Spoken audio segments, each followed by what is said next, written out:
Hello everyone, this is Neelima. Welcome back to NN stock talk. तो आज हम लोग टीसीएस के बारे में डिस्कस करेंगे। अभी टीसीएस कहाँ पे है और ये बाइंग सही बाइंग जोन है कि नहीं है, कौन कौन सा स्ट्रैटेजी एप्लीकेबल होता है और थोड़ा बहुत फंडामेंटली भी चेक कर लेंगे हम। ठीक है। तो अगर आपको वीडियो बहुत फास्ट लगे तो थोड़ा स्लो कर लो, और अगर स्लो लग रहा है तो 1.5 स्पीड में आप लोग देख सकते हैं। ठीक है।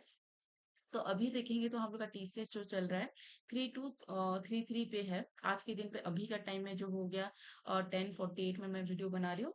तो अभी हम लोग का 3233 पे चल रहा है। ठीक है।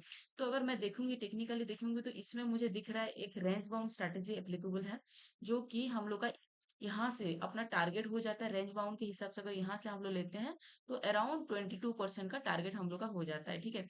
और यहाँ पे हम लोग देखेंगे ऑल टाइम हाई से कितना गिरा है। तो ऑल टाइम हाई से हम लोग का ऑलमोस्ट ऑल टाइम हाई से अभी के टाइम में 30% हम लोग का गिर चुका है। और लार्ज कैप में जो V40 कंपनी होता है, ऑल टाइम हाई से 30% गिरना बहुत बड़ी बात होता है। और वहां पे हम लोग ट्रेड ले सकते हैं। उसके बाद हम लोग का स्ट्रैटेजी भी एप्लीकेबल हो गया है, जो कि रेंज बाउंड स्ट्रैटेजी है। और उसके अलावा अगर हम लोग देखेंगे तो नॉक सिग्नल, हाँ मैं ये बताना चाहूंगी, नॉक सिग्नल में मतलब बहुत बार ही आपको देगा, बाइंग सिग्नल देगा, लेकिन अगर कोई स्ट्रैटेजी एप्लीकेबल होता है उसके अलावा, मतलब नॉक सिग्नल देता है, तो हम लोग ले सकते हैं। इसका मतलब क्या है कि जैसे कि हम लोग का रेंज बाउंड स्ट्रैटेजी हुआ, ये हम लोग का रेंज बाउंड स्ट्रैटेजी कहाँ पे एप्लीकेबल होता है, ये हम लोग का सपोर्ट हो गया, जो 3360 के पास सपोर्ट हो गया। इसके नीचे अभी मार्केट ट्रेड कर रहा है और यहाँ पे हम लोग को नॉक सिग्नल दे रहा है। तो ये मेरे हिसाब से, मेरे बैक टेस्टिंग के हिसाब से ये मतलब एप्लीकेबल है। आप लोग बैक टेस्टिंग कोई भी स्ट्रैटेजी कर रहे हैं तो बैक टेस्टिंग कर लीजिए, आप लोगों को भी कॉन्फिडेंस आएगा। ठीक है। तो मैं जहां तक मुझे पता है और अभी तक जो वो ट्रेड लेती हूँ, तो उस हिसाब से मतलब ये अभी सही पॉइंट, मतलब सही बाइंग पॉइंट दिख रहा है, जो कि 3230 दिख रहा है। और कौन सा सिग्नल, और कौन सा सिग्नल दे रहा है, एसएमए सिग्नल भी हम लोग का यहाँ पे एप्लीकेबल है। एक बार देख लेते हैं। एसएमए सिग्नल अगर किसी को नहीं पता है, मैं इसको थोड़ा क्लियर कर देती हूँ। देखिए, एसएमए सिग्नल अगर आप लोगों को किसी को नहीं पता है, तो हम लोग का ये 20, 50 एंड 200 मूविंग एवरेज होता है। जो 20, 50, 200 मूविंग एवरेज अगर क्रॉसओवर हो जाए, तो ये यहाँ पे ऑलमोस्ट क्रॉसओवर हुआ था। यहाँ से हम लोग का यहाँ पे नीचे तक और देखेंगे तो कितना परसेंट जो बाइंग सिग्नल था, बाइंग सिग्नल से ऑलरेडी हम लोग का तो 14-15% गिर चुका है। तो हम लोग का एसएमए सिग्नल का बाइंग सिग्नल दे के अभी एवरेज सिग्नल भी हम लोग का दे चुका है। और आप लोगों को पता होगा कि एवरेज सिग्नल हम लोग का बहुत सही बाइंग पॉइंट होता है, क्योंकि हम लोग का जो बाइंग पॉइंट है उससे भी अभी 10-15% हम लोग का ऑलरेडी गिर चुका है। तो इसका मतलब क्या है कि जो 10-15% का हम लोग को एक्स्ट्रा मिलेगा। ठीक है। तो इसमें हम लोग का एवरेज ट्रेड, और जो बोलते हैं 10 का दम, वो भी है कि एक्टिव हो गया है, एवरेज ट्रेड एक्टिव हो गया है, एसएमए ट्रेड एक्टिव हो गया है, आपका नॉक्स दिखा रहा है एक्टिव।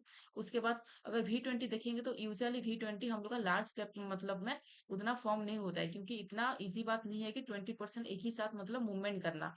ठीक है। तो V20 का एप्लीकेबल नहीं है। और हम लोग को थोड़ा फंडामेंटली अगर चेक करेंगे, कि कंपनी का फंडामेंटली चेक करेंगे। अभी तो आप लोगों को मैं स्ट्रैटेजी दिखा दी कि कौन कौन सा स्ट्रैटेजी एप्लीकेबल है। ठीक है। और थोड़ा देख लेते हैं फंडामेंटली, स्क्रीनर पे आप लोग को सब दिख जाएगा। यहाँ पे अगर देखेंगे, हाँ और एक चीज, यहाँ पे 52 वीक लो हाई का भी देखेंगे।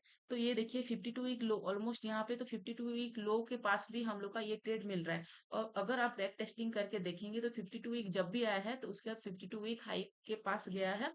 आप लोग बैक टेस्टिंग करके देख सकते हैं। यहाँ पे जैसे कि ये टच किया था, उसके बाद तुरंत मतलब हाई गया, उसी हिसाब से। और यहाँ पे टच किया था, उसके बाद हम लोग का पूरा हाई हाई के पास गया।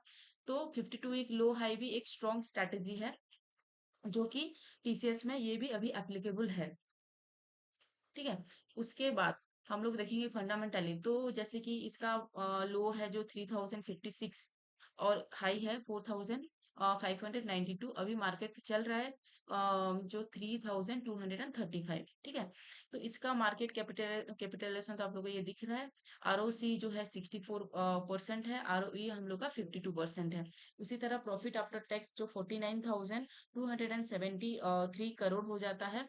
अगर इसमें देखेंगे इन्वेस्टर मतलब कितने हैं, तो पब्लिक मात्र यहाँ पे 4.63% का मतलब बनाए हैं अपना पोजीशन, और उसके अलावा सारे स्ट्रॉन्ग हैंड और प्रोमोटर ही है। जैसे एफआईआई हो गया 12%, और आपका डीआई हो गया 11%, 11.49%, एंड अपना प्रोमोटर हो गया जो 71, ये सारे स्ट्रॉन्ग हैंड ही है।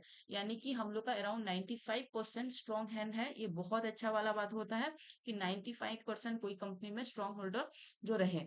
उसके बाद अगर हम लोग देखेंगे प्रॉफिट एंड लॉस इसका देखेंगे, जो कि 2014 में 81,800 करोड़ का सेल्स था, आज के डेट में ये 256,148 यानी कि 2,56,148 करोड़ का हम लोग का सेल्स है। उसी तरह अगर हम देखेंगे नेट प्रॉफिट, जो कि 2014 में 19,000 करोड़ का था, आज की डेट में ये 49,500 करोड़ का रेवेन्यू जनरेट करके दे रहा है नेट प्रॉफिट।